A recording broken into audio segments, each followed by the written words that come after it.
Assalamualaikum warahmatullahi wabarakatuh. Pemirsa Hasanah yang dirahmati oleh Allah, insya Allah pada kesempatan singkat ini kita akan mencoba mempelajari tentang bagaimana tips khusyuk dalam sholat dari Rasul Shallallahu Alaihi Wasallam.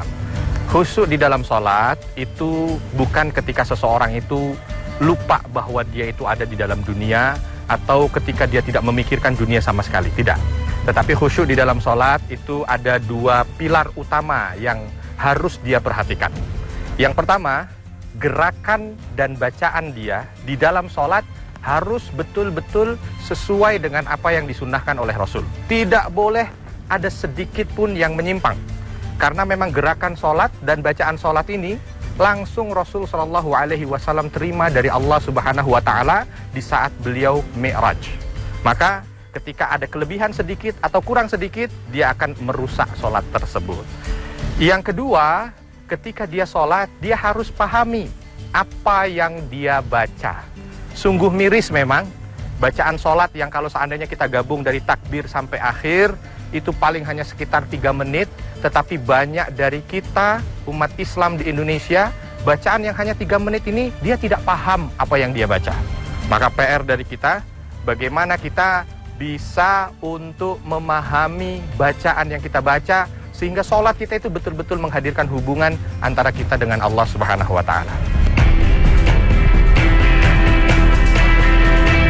Sholat adalah salah satu pilar dalam rukun Islam. Pilar yang kedua setelah mengucapkan 2 kalimat syahadat. Sholat diwajibkan atas manusia sebagai satu berkah dan rahmat Allah Ta'ala kepada ciptaannya. أُتْلُ مَا أُوحِيَ إِلَيْكَ مِنَ الْكِتَابِ وَأَقِمِ الصَّلَاةَ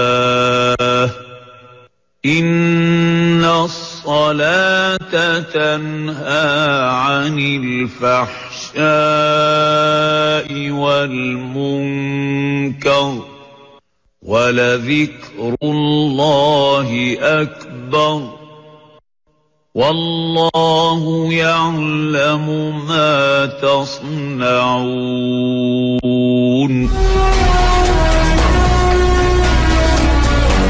Sebanyak 68 kali perkataan sholat diulang dalam Al-Quran. Perintah sholat tak hanya disebutkan dalam perkataan yang sama, namun juga disebutkan sebagai doa atau doa, zikir atau mengingat. Juga disebutkan dalam bentuk gerakannya, yaitu sujud dan ruku. Perkataan-perkataan ini menjadi dasar bagi kita bahwa sholat adalah bagian dari doa dan bagian dari berzikir. Dengan demikian, kita harus memaknai kewajiban sholat sebagai bagian dari kehidupan kita, di mana kata wajib bisa kita leburkan menjadi kata terbiasa. Sholat menjadi kebiasaan hidup manusia Islam, bukan hanya sebagai bentuk takwa kepada Allah Sang Maha Pencipta, namun juga menjadi identitas umat. Dimanapun kita berada, sholat menjadi aktivitas yang melekat. Di mal, di bandara, di kantor, di sekolah, di tempat wisata, pastikan bahwa langkah sholat kita tidak dihalangi oleh aktivitas apapun. Karena sejatinya, mengingat Allah adalah mengingat nikmat yang telah Dia berikan kepada kita. Mengingat bahwa kita hanya milik Allah semata. Kenikmatan udara yang kita hirup, kenikmatan darah yang mengalir lancar di tubuh kita, kenikmatan jantung yang berdenyut di dada kita, dan kenikmatan waktu yang diberikan kepada kita. Jadi, jika sholat sudah menjadi kebiasaan hidup dalam setiap gerak dan langkah, maka sholat seperti apakah yang diridhoi Allah dan dianjurkan oleh Rasulullah? Bagaimanakah caranya meningkatkan nilai khusyuk sholat kita kepada Allah Subhanahu wa Ta'ala?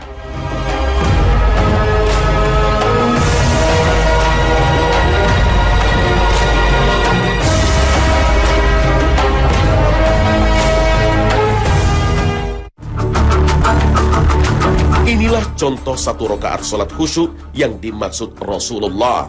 Baik, ketika kita ingin sholat, kita mencoba untuk melihat sholat Rasul Shallallahu Alaihi Wasallam. Yang pertama yang harus diwaspadai oleh kita bersama, ketika kita ingin sholat, maka gunakanlah pakaian yang terbaik yang kita miliki.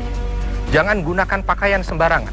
Karena Allah Subhanahu wa taala sudah menegaskan, khudzu zinatakum 'inda kulli masjid. Pakailah pakaian terbaikmu ketika kamu ingin melaksanakan salat. Itu yang pertama. Yang kedua, salatlah tepat waktu.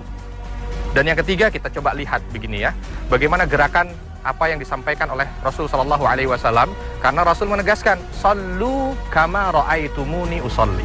Salatlah kamu seperti kamu melihat aku salat. Tidak boleh ada satu gerakan pun yang tidak sesuai dengan apa yang disunnahkan oleh Rasul. Yang pertama adalah berdiri tegak menghadap kiblat.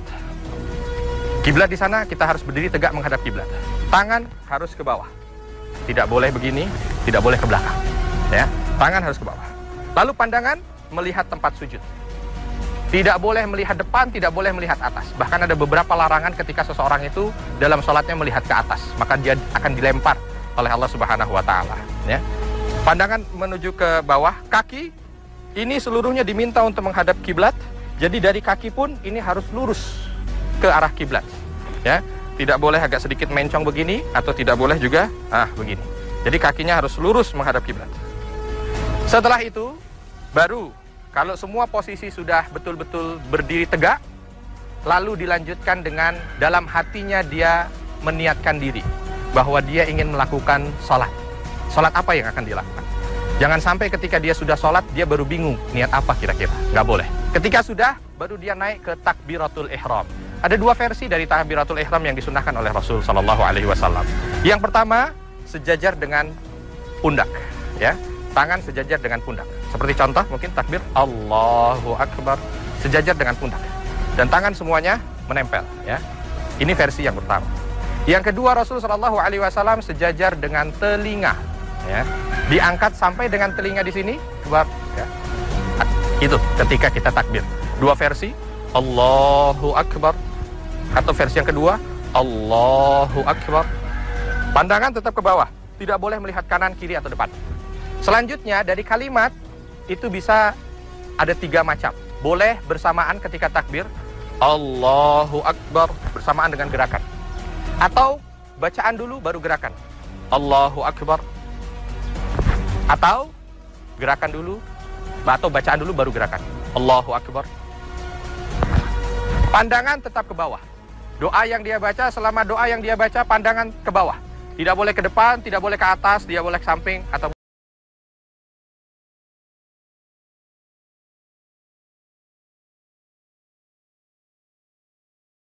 ya. Setelah itu dia ruku. Ketika ruku, mengangkat tangan. Lalu ketika mengangkat tangan, posisi tangan itu harus ada di lutut. Dan posisi dia ketika ruku itu harus betul-betul 90 derajat, ya. 90 derajat. Lurus. Tulang punggung belakangnya itu lurus, ya. Coba kita praktekkan dari tangan di atas dada. Ingin berangkat ke ruku. Allahu Akbar. Tangan persis ada di atas lutut. Tidak boleh ke bawah, tidak boleh ke atas. Kenapa? Karena patokannya ada di lutut. Kalau lutut ini pas, maka ini juga akan pas, lurus. Bahkan kalau seandainya kita letakkan minuman atau gelas yang berisi minuman, maka gelas yang berisi minuman ini tidak akan tumpah. Pandangan mata bagaimana? Pandangan mata tetap ke tempat sujud, ya. Bukan ke kuku, bukan ke tengah, bukan kemana-mana. Tempat sujud, tidak boleh bergerak. Baru setelah itu kita angkat badan kita ke atas sambil bertasbih, ya. Tetapi sambil mengangkat kedua tangan, ya. Begitu dari ruku langsung naik, Sami'allahu liman hamidah, ya. Tangan kembali lurus, pandangan juga kembali ke bawah lagi, badan tetap tegak. Setelah membaca doa, ya, ketika berdiri begini, lalu lanjut ke sujud. Ada beberapa hal yang perlu diperhatikan ketika sujud, ya. Bagaimana gerakan sujud itu supaya indah? Karena gerakan sholat ini ketika kita ikuti sesuai dengan apa yang disampaikan oleh Rasul, maka gerakan itu betul-betul indah, ya. Kita lihat, begitu kita dari berdiri tegak begini, pandangan tetap ke bawah, kita langsung bertakbir untuk turun menuju sujud. Allahu Akbar. Yang pertama kali kita tempelkan adalah tangan. Yang pertama kali kita tempelkan adalah tangan. Karena Rasul melarang kita ketika turun ke sujud itu seperti turunnya unta, ya. Kita turun dulu tangan, Allahu Akbar. Lalu setelah tangan, baru kedua lutut. Baru setelah itu, ini diletakkan ke depan karena nanti harus disejajarkan dengan telinga. Karena Rasul itu selalu membesarkan tangannya ketika beliau bersujud, langsung nempel, ya. Jadi ada 5 hitungan. Ada 5 hitungan. 1, 2, 3, 4. Setelah itu kaki belakang tutup. 5. Nah, karena kaki belakang tidak boleh terbuka. Ya, kita lihat. Allahu Akbar. 1, lutut. 2, tangan maju. 3, 4, tempel. 5, kaki belakang. Ya, ini posisi sujud. Posisi sujud, ada 7 anggota badan yang harus menempel di tempat sujud kita. 1, dahi dengan hidung. 2, 3, ya, 2 telapak tangan. Setelah itu 2 lutut. Setelah itu jari bawah kaki. Ya, jari bawah kaki. Jari bawah kaki ini semuanya harus nempel dan dia harus ditekuk supaya jari-jari ini menghadap kepada kiblat. Ya. Dan di belakang itu kaki tidak terbuka begini, tapi nempel. Setelah ini dia baca doa sujud dengan tumakninah, baru setelah itu dia bangun untuk duduk di antara 2 sujud. Allahu Akbar. Iya. Setelah duduk di antara 2 sujud, dengan posisi duduk itu di atas kaki kiri dan kaki kanan ditegakkan, ya. Lalu dia membaca doa di antara 2 sujud dengan tumakninah. Setelah itu kembali ke posisi sujud, ya. Langsung sujud. Allahu Akbar. Ingat, ada beberapa larangan yang dilarang oleh Rasul SAW ketika seseorang itu sujud. Yang pertama, dia tidak boleh sujud seperti sujudnya anjing. Bagaimana sujudnya anjing? Sujudnya anjing itu ketika dia sujud, tangannya ditempelkan ke bawah. Tangannya ditempelkan ke bawah. Ini dilarang. Lalu bagaimana? Dia harus menaikkan tangannya seperti ini. Bahkan Rasul SAW ketika sujud dengan menaikkan tangan seperti ini, kalaupun ada anak kambing yang ingin lewat di antara tangannya, itu bisa lewat. Dan beliau terlihat, ya, bahagian dalam sini terlihat. Jadi ketika sujud beliau mengangkat tangan. Ini jika memungkinkan. Tetapi kalau seandainya sholat jamaah yang tidak memungkinkan, maka disesuaikan saja. Dengan syarat tidak menempel lengannya ini di tempat sholatnya atau di lantainya. Ya. Baru setelah itu langsung kita akan duduk tasyahud akhir, ya. Allahu Akbar. Ya. Duduk tasyahud akhir berbeda dengan duduk di antara 2 sujud atau duduk di tasyahud awal. Kalau duduk di tasyahud akhir, dia tidak duduk di atas kaki kirinya, tetapi dia duduk di atas lantai. Kaki kirinya dia majukan ke depan, tapi posisi kaki kanan tetap berdiri tegak dengan jari-jari ditekuk. Ya. Lalu posisi mata kemana? Ketika seperti ini, posisi mata tetap masih melihat kepada tempat sujud, tidak berubah. Posisi mata tetap melihat ke tempat sujud. Kecuali ketika nanti tangan ini, ketika tasyahud akhir, tangan mulai diangkat, maka mata mulai melihat ke tangan, ya. Mulai mata melihat ke tangan, bukan tangan, telunjuk ini, ya. Ketika kita tasyahud akhir, ya, kita angkat telunjuk kita, maka mata kita yang tadinya melihat kepada tempat sujud berubah melihat ke telunjuk. Boleh dipraktekkan, langsung diangkat telunjuknya. Nah, begitu telunjuk ini diangkat, maka mata langsung melihat ke telunjuk. Dan Rasulullah SAW menegaskan bahwa gerakan tangan ketika orang itu bertasyahud itu jauh lebih ditakuti oleh syaitan daripada pukulan gada dari neraka, ya. Baru setelah itu, ya, setelah selesai dia bacaan doa tasyahud akhir, maka dia selesaikan dengan salam, ya. Maka dia selesaikan dengan salam. Ketika salam, tangan juga yang tadinya dia sudah posisi menunjuk, dia normalkan kembali. Baru setelah itu salam ke kanan sekali, salam ke kiri sekali, ya. Assalamualaikum warahmatullahi wabarakatuh. Assalamualaikum warahmatullahi wabarakatuh. Kalau gerakan ini disesuaikan dengan apa yang disampaikan oleh Rasulullah SAW, maka 1 poin dari sholat khusyuk itu bisa kita amalkan. Tinggal bagaimana kita menyesuaikan doanya sesuai dengan sunnah Rasul, lalu kita menselaraskan apa yang kita baca dengan apa yang ada di dalam hati dan pikiran kita. Semoga ini bisa membantu para pemirsa sekalian bisa meraih kekhusyuan di dalam salat sehingga kita bisa mendapatkan keberkahan dari Allah Subhanahu wa taala. Assalamualaikum warahmatullahi wabarakatuh. Betapa besar kasih sayang Allah kepada hambanya. Hanya dengan mengingat Allah, Allah janjikan bermacam hal kepada kita. Kasih sayangnya, ridhonya, rizki di dunia dan akhirat, bahkan surganya. Semua hanya semudah mengingat Allah dengan melaksanakan sholat khusyuk. Wallahu a'lam. Sholat adalah metode komunikasi utama umat Islam kepada Sang Khalik. Melalui sholat, kita mampu mengeluarkan isi hati dan segala gundah kepada Sang Pencipta. Karena itulah, Solat diwajibkan kepada manusia karena manfaatnya yang untuk diri manusia sendiri. Solat juga merupakan metode pembaikan kepribadian. Dengan solat, kita dapat merefleksikan diri kita untuk menjadi rendah hati dan sabar. Solat menjadi ibadah, di mana kita mengingat dan menelaah kembali pesan-pesan Allah kepada hambanya. Ibadah ini adalah ibadah yang mampu memperbaharui dan meningkatkan keimanan kita. Seperti surat Al-Fatihah yang dibaca, diharapkan tak hanya diucapkan, namun patut dipahami bait demi baitnya. Dengan inilah, penghayatan solat pun dapat tercapai. Dalam firman Allah lainnya, Allah mengingatkan kita akan solat sebagai benang merah yang menghubungkan dunia dan akhirat. ألم يأن للذين آمنوا أن تخشع قلوبهم لذكر الله وما نزل من الحق ولا يكونوا كالذين أوتوا الكتاب من قبل فطال عليهم الأمد فقست قلوبهم وكثير منهم فاسقون.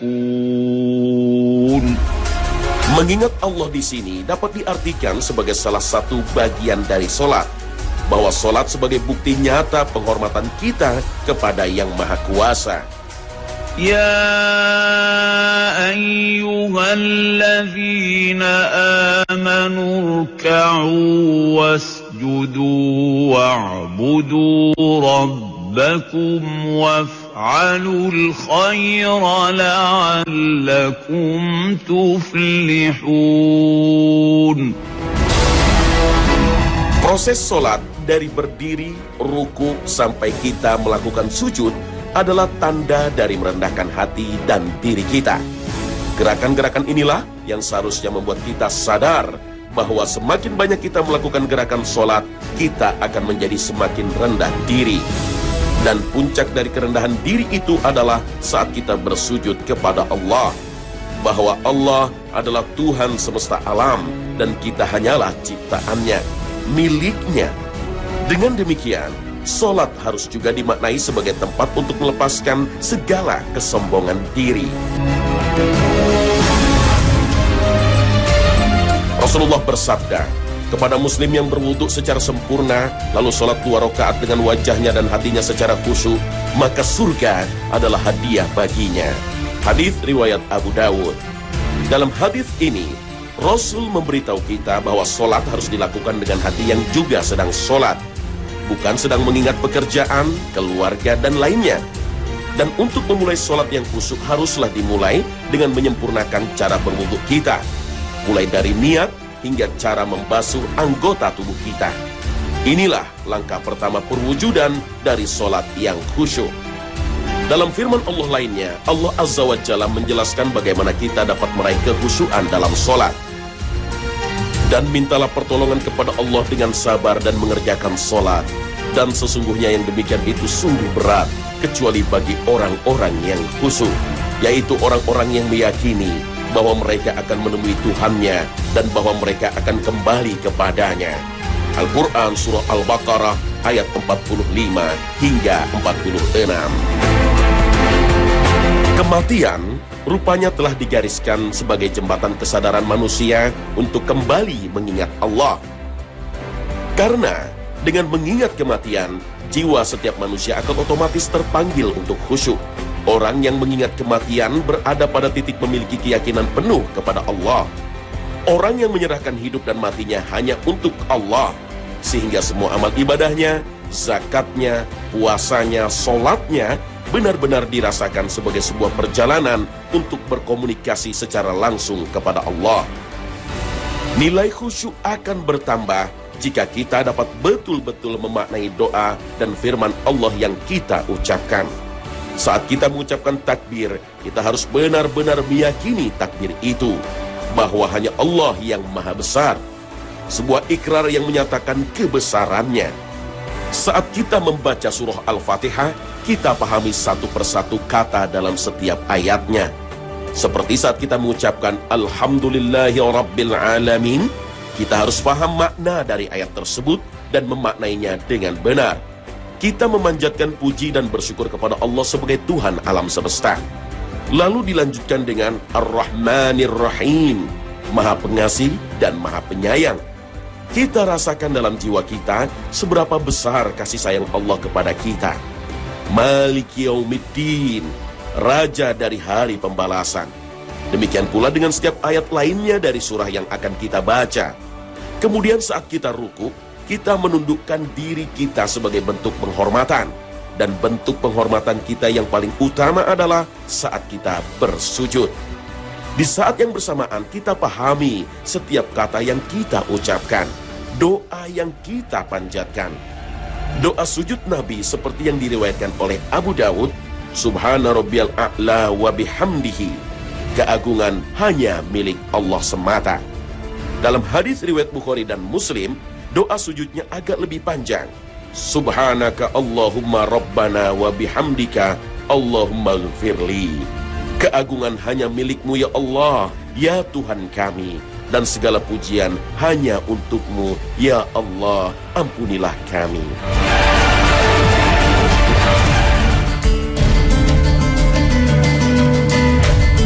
Di antara keutamaan sholat yang khusyuk adalah ditinggikannya derajat kita, baik di dunia maupun di akhirat. Allah Azza wa Jalla melihat manusia dari imannya, sehingga kekhusyuan kita dalam melaksanakan sholat menjadi amalan yang utama agar sholat kita dapat diterima. Mereka bertasbih kepada Allah di masjid-masjid yang telah diperintahkan untuk dimuliakan dan disebut namanya di dalamnya pada waktu pagi dan waktu petang. Laki-laki yang tidak dilalaikan oleh perniagaan dan tidak pula oleh jual beli dari mengingat Allah, dan dari mendirikan sembahyang, dan dari membayarkan zakat. Mereka takut kepada suatu hari yang di hari itu hati dan penglihatan menjadi goncang. Mereka mengerjakan yang demikian itu supaya Allah memberikan balasan kepada mereka dengan balasan yang lebih baik dari apa yang telah mereka kerjakan, dan supaya Allah menambah karunia-Nya kepada mereka, dan Allah memberi rezeki kepada siapa yang dikehendakinya tanpa batas. Al-Quran, Surah An-Nur, ayat 36